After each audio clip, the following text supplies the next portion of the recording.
was a library at the bottom of the street. Yeah. If they didn't know anything, we'd say, let's go and find out. So they were in the library all the time. But it was an encouraging, nurturing time.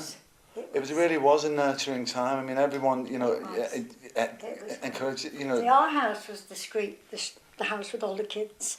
Yeah. You know, we had 5 children, 4 of them born in 4.5 years. Yeah. So ours was the house with all the kids.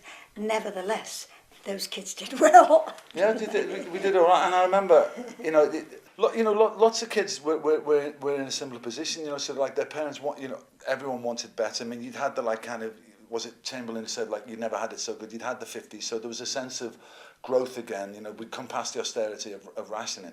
And pretty much we were a golden generation. You know, it didn't feel like my mum said, we didn't feel any better than anyone else, but the sky was absolutely the limit. There was no limits. I didn't feel any kind of limits on ambition till I was way into my 20s. I started learning a few hard knocks then, you know, but the truth, the rest of the time I think, why not? Why not? Why not? It's happened thus far.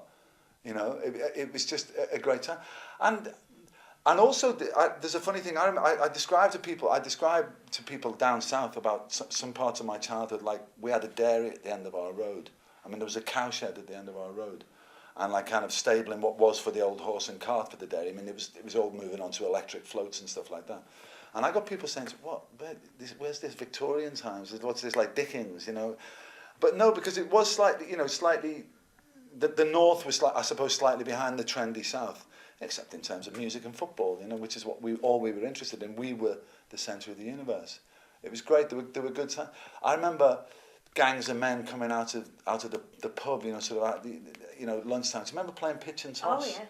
In the tennies, where you know, sort of where our families lived in like. To keep a lookout in case a policeman came. So the kids would keep the lookout all over the place in case the police came, because these were illegal games. And then, as a payment, what they'd do is they'd be playing for like half-crowns and what have you, you know, and stuff. And at the end of this game, they'd just literally get a handful of change, throw it in the air, and all the kids would fight over this money, and that was like your reward for being a lookout. So there were times like that, you know. They were just absolutely idyllic times. Bookies runners on the corners, remember, before the betting shops opened. Absolutely, they were always there, weren't they? Yeah.